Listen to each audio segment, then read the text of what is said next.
Hello, hi guys! Magandang hapon sa inyong lahat. This is Chin Bumasagari Channel, a faith healer, also mata reader. So ngayong hapon, natatingnan natin na nagsasabihin sa inyo ng ating mga gabay. This is Archangel Michael messages for the sign of Taurus. So Taurus, Taurus, Taurus, welcome to my channel. Ano kayang messages, advices ng kaganapan sa buhay ng mga Taurus ang ating mahagilap for today's video? So, kanina naman kayang energy or kaganapan sa buhay ng mga Taurus ang ating mahagilap. So, guys, this reading is a reading lamang, hindi lahat makaka-resonate. Kunin lamang po makaka-relate sa inyo and comment down below kung kaninong energy ang ating nasagap. And of course, don't forget to like and subscribe my channel and hit notification bell for more videos updates. Sa mga hindi pa po nakakapag-subscribe sa aking channel, please click nyo naman subscribe button dyan sa baba for all better para updated kayo sa mga videos na i-upload natin every time in every moment. So guys, umpisa na natin, no? And of course, maraming salamat sa walang sawang pagsuporta sa aking channel. Lalo-lalo na hindi nag-i-skip ng ads. Naway pagpalain kayo ng may kapal. Bahala na ang Diyos ang magbalik sa inyo nan. Ha? Dahil sa kalooban ng kabutihan ng puso nyo. Maraming salamat po sa inyo. So guys, ito na.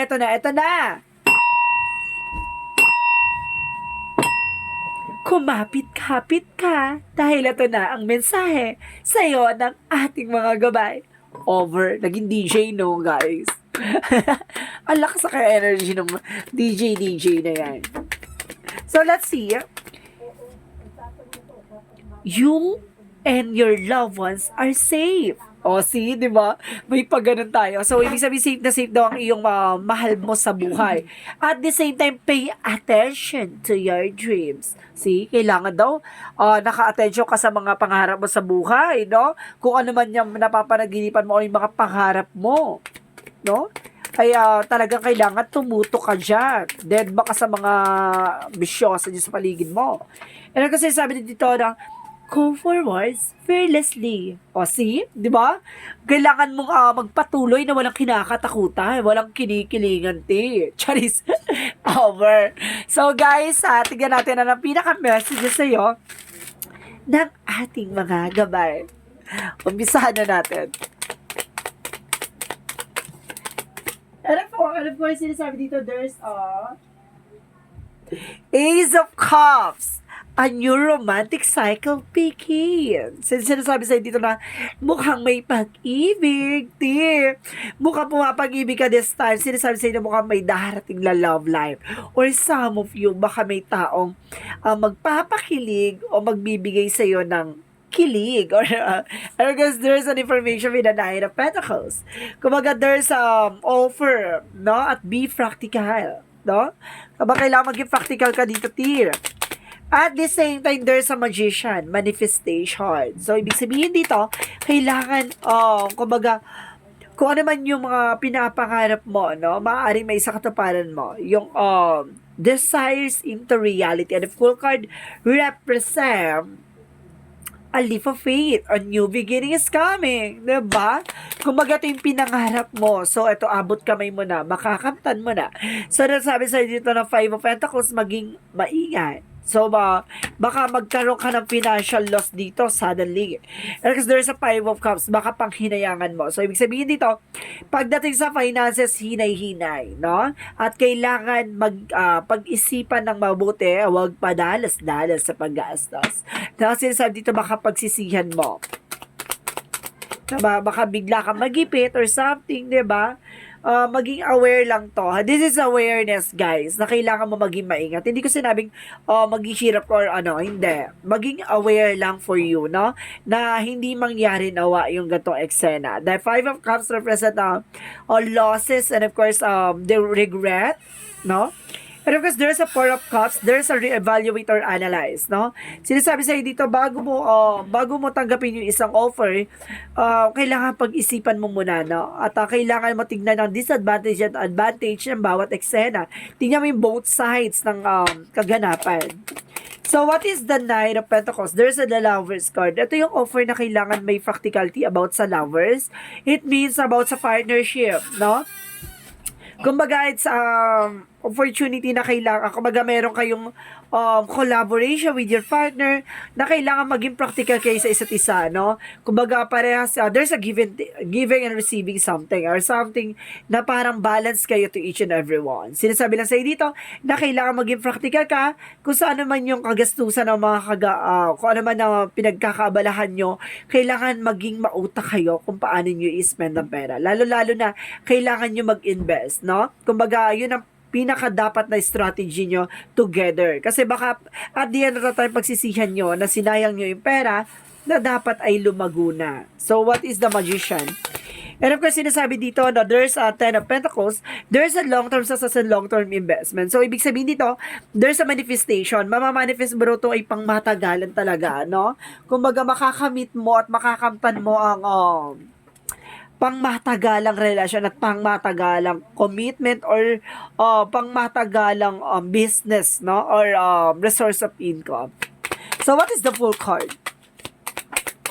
The Fool card represents a page of wands, a good news, no? Ito yung magdadala sa iyo ng new beginning. And of course, sinasabi dito na mukhang magdadala rin ito sa ito ng fresh ideas, a new ideas, or something na strategy na makakatulong sa'yo paano ka makakapagsimula, no? So, what is the Five of Pentacles? At the same time, there's a Star card. So, ibig sabihin dito, ito na, yung dating kalugmukan or dating nahihirapan ka, bigla ka nilip up ni God, the Star card is wish fulfillment. Kumbaga, sinasabi sa'yo dito na tuparin mo ang pangarap mo, no? At least pay attention to your dreams. Kailangan doon ka tumutok sa pangarap mo, wag sa kagastusan, no? Mas maganda yung meron ka talagang pinaglalaanan. Mag-focus ka doon sa needs, no? Wag sa wants. So, what is the Five of Cups? There's a Two of Swords. There's a decision. Kailangan mo mag-decision dito kung ayaw mo pagsisiyan sa huli. Diba? So, what is the Ace of Cups and the Four of Cups? And of course, there's a Moon card. Also, there's a revelation or there's a hidden agenda or there's a dreams coming true, no? Kumbaga, siguro pinangharap mo tinamahalin ka at magmahal, diba? So, this is it na. Mamahalin ka na at magmamahal ka na, kumapit ka. So, what is the Nine of Pentacles and the Lovers card? And of course, there's a Ten of Swords. Oh my God, betrayal, deception, backstabbing. So, sinasabi sa'yo dito na kailangan mo maging practical. Kasi some of you, there's a lovers na binackstab ka. Or may kaugnayan sa lovers na tumatraidor sa inyong dalawa. So, kailangan maging aware ka. So, what is the Magician and the Ten of Pentacles? There's a Five of Swords. So, sinasabi na Five of Swords dito, kailangan mo gumamit ng strategic, no? Or something na information na para hindi ka magkaroon ng sabotage or self-sabotage. Ano mang uri ng sabotahe ay kailangan maging aware, no? Kumbaga, sinasabi dito, or get mo information, no? Kumbaga, dagdagan mo yung sarili mong kaalaman para mas yumabong at mas madagdagan pa yung mamamanifest mo in the near future. So, what is the Fool card in the Page of Wands? There's the Word card. So, ibig sabihin dito, mababago na ang ikot ng mundo mo. So, sinasabi dito, mukhang there's a travel, communication, and of course, success coming your way. So, sinasabi dito, maaaring may gala ka, o may rampa ka, or meron kang trabahong inaantay, or meron darating na trabaho from outside the world, outside the universe. So, ibig sabihin dito, maaari sa labas ng Pilipinas, di ba? Outside the universe, over alien. And of course, there is a King of Pentacles. There is a secure about sa finances. Kailangan maging secure ka. Kung may pangarap ka, do an investment, diba? Yung investment na alam mong at kumbaga gumagapang man ang panahon at yung mga panahon at oras, pero 'di ba alam mong tumutubo at lumalaki ang resource of income mo. Hindi yung bibili ka ng isang bagay lang na ngayon lang uso. Sa susunod kapag ibababa na yung value. Hindi gano'n. Kailangan tumingin ka dun sa mataasang value. Habang tumatagal, tumataas ang value. And of course, there's a Five of Cups and the Two of Swords. There's a Tower moment. There's a sudden changes. Kumbaga, ito'y biglang pagbabago. No? Kumbaga, sinasabi sa'yo dito, kailangan mo magdesisyon kung ayaw mo masira ang mga plano mo sa buhay mo. No? So, what is the additional outcome? So, there's an Ace of Swords. So, ibig sabihin dito, there's a new material offer. Or, so, there's a mental clarity, no? Ito yung maglilinaw sa'yo, no? Ng mga bagay-bagay, kahalagahan, no? At maglilinaw sa'yo about sa Nine of Pentacles. About sa blossoming abundance. So, ibig sabihin dito, maaaring mamamayag pagdating sa finances, no? And of course, there's a death card. There's an ending and a new beginning. So, ibig sabihin dito, kumbaga, magkakaroon kayo ng transformation. So, let's see what is the additional outcome. At the same time, there's a Three of Swords. There's a recovery, no? Kailangan makarecover ka na. At makaka-recover ka na nga. So, let's see what is the meaning of this. The Nine of Pentacles, the Ten of Swords, and the Lover's card. There's an Emperor. Be mature enough. Okay. Sinasabi dito, maging mature ka na. Or some of you, baka mature ka na talaga na hindi ka na mabubudol pa. Or hindi ka na mauuto pa. Parang dito, parang nagkaroon ng backstabbing before. So, sinasabi dito na parang ano ka na kumbaga matalas na yung utak mo, masyado ng high standard, and of course, parang stricto, and of course, parang hindi ka na basta-basta nagpapasakay sa mga pautot or something na kung ano man yan, no? Kumbaga nangyari na tong brainwash or something, sinasabi sa'yo dito na parang mature ka na, hindi ka na basta, no? Kumbaga may ano ka pa dito, kumbaga there's a Taurus talaga chart ng Emperor is a Taurus chart or Taurus card, no? Kumbaga sinasabi dito na mukhang susuwagin mo talaga sila na dead ma. Talagang iaalis mo talaga sila sa landasin mo, no? At the same time, there's an Ace of Wands in the power of the deck. The new beginning is coming your way. So, let's see what is the Love Oracle card. So, let's see what is the Love Oracle card. Angel Spirit Guides. Bigyan mo ako ng isang pasabog at bulabog na mensahe. There is a coffee cup. Some of you, there is friendship and of course, meeting and conversations. No? At the same time, there's lightning, a sudden change, shocking news, and surprises coming your way. Now, maraming surprises na magaganap. And of course, being a transformation, no? Pagbabago at magbabago. So, what is the yin and yang? What is a yin and yang oracle card? At the same time, there's a luck, no? Kumbaga, nagkakaroon ka ng doubt or something dito na, kumbaga, alinlangan, no? And of course, there's a party. Some of you, ha? Kumbaga, there's a party involved. And of course, there's a present of abundance and gratitude, no? Kumbaga, sinasabi dito mukhang may abundance talaga na nag-aantay sa in the near future. So, let's see what is additional messages.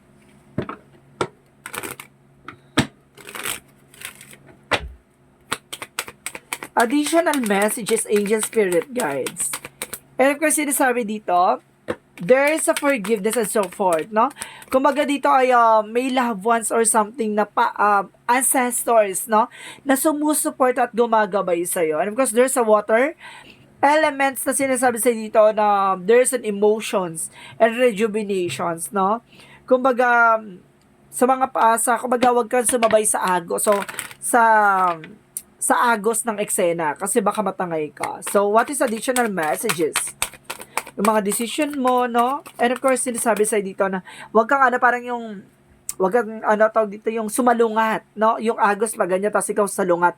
Kasi kumbaga lalakas lang yung impact, no?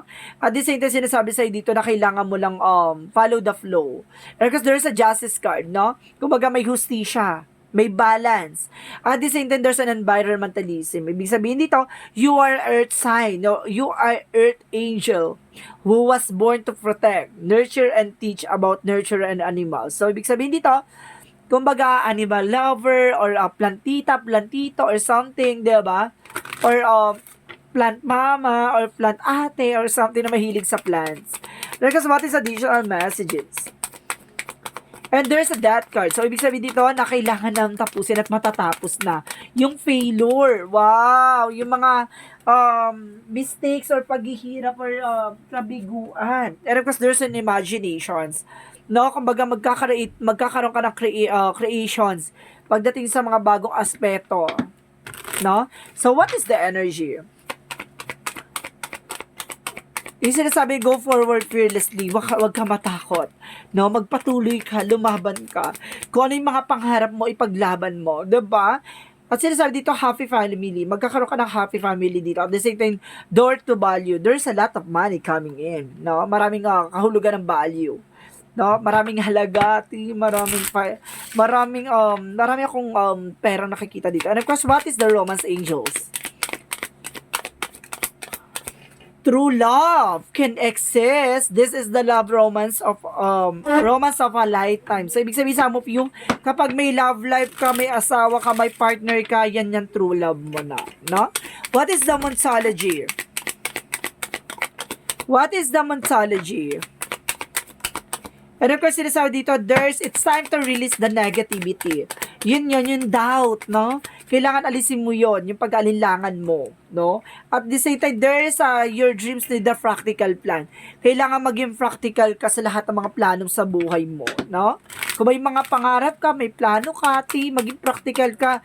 Hindi dapat, kumbaga, todo bigay, todo ganto, ganyan, di ba? Maging practical ka kapag may sense, and of course, mayroong benefits, 'di ba? Ilaban mo. Kung wala, dead ka. And expansion, mukhang palalawakin ang kaalaman mo, even your resource of income. And there's an insecurity. Marami naiinggit sa'yo. No? Sa kung ano man ang meron ka. And of course, there's a wisdom, enlightenment. No? Magkakaroon ka ng inner clarity dito. So, what is Arcangel Raphael messages? Arcangel Raphael messages? Alternative medicine. So, some of you, kailangan mo ng medicines. Di ba na alam mo makakatulong sa'yo kung alam mo naman na, kumbaga, makaka-relief, no, ng iyong mga nararamdaman. So, let's see what is additional messages. Jesus loving quotes. Blessed are they that hear the word of God and keep it. See? Yung mga binibless daw yun yung nariniwala sa salita ng Diyos. Lalo-lalo na yung ginagawang sentro ng ang Panginoon, no? Sa mga buhay na ginagawa nila, no? Kumbaga, sa lahat ng mga plano, sa lahat ng mga ginagawa nila sa trabaho, sa negosyo, kumbaga ginagawa nilang sentro si God at sinasama nila, no, sa bawat ganap ng buhay nila. So, what is the angel's number? Ayun yung binibless daw. So, let's see. There's a 000. I am a creator. My goodness, you are the one with the creator and there are no limit to what you can achieve. You can have ability to create something new and incredible in your life here on earth. See? Kumbaga talaga, there's an earth sign talaga na sinasabi dito, you are being a creator. Na maaaring nga ikaw yung magbubuo at ikaw ang sisilang ng mga panibagong oportunidad sa buhay mo. Tandaan mo, kaya mong i-manage at kaya mong kontrolin at kaya mong magbuo ng mga panibagong kakaibang mga information at the same time ng mga panibagong kaalaman na makakatulong sa'yo sa pang-araw-araw mong pamumuhay, no? So, let's see what is additional messages for messages of life.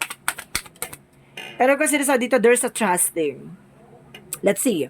Today, I trust in God. No matter what happened, as my day unfold, I will remember to remain in harmony. I will maintain my sense of humor. I will keep my focus on God, love for me. In this way, I will minimize drama and increase my inner spiritual strength. See? No more drama, T. Sinasabi sa dito na, kumbaga hindi na uso sa yung lalapita ka sa mag-emeng drama, no? Yung pala, pautot niya lang pala. Pero yung mga ganon, kumbaga hindi ka na naniniwala sa mga pautot o hindi ka naniniwala sa mga pakemi ng mga tao sa paligid mo. No? Kumbaga alam mo na strategy nila para sirain ka. 'Di ba? So sinasabi sa'yo dito na nagtitiwala ka na kay God na kapag may mga ganon tao na, kumbaga binibigyan ka ng red flag or signs or synchronicities ni God na don't trust, no? Yung mga taong sinubukan ka ng sirain. Kumbaga, maniniwala ka sa mga sinasabi nila pero huwag ka magtitiwala. Tandaan mo, ang dating ahas ay ahas pa rin kahit anong gawin nila. Magbalat man yan, ganun pa rin ang hugis at anyo nila. So guys, This reading is Archangel Michael messages for the sign of Taurus. This reading is a general reading lamang, hindi lahat makaka-resonate. Kung hindi lamang pa makaka-relate sa inyo, comment down below kung kaninong energy ang ating nasagap. Maraming salamat sa walang sawang pagsuporta sa aking channel, lalo-lalo na hindi nag-escape ng ads. Naway ulanin kayo ng biyaya at ng ating Diyos, ng ating may kapala. Kung ano man siksik-liglig nag-uumapaw na biyaya. Maraming salamat po. And of course, don't forget to like and subscribe my channel and hit notification bell for more videos update. This reading is a general reading lamang, hindi lahat makaka-resonate. Kunin lamang po makaka-relate sa inyo and comment down below kung kaninong energy ang ating nasagap. And of course, don't forget to comment down below your full name, birthday, location nyo kung asan man kayo sulok ng mundo. Para sa susunod na reading natin, baka energy mo na ang masagap ng ating mga gabay. Diba? Maraming salamat and see you in the next video. Bye-bye and babush.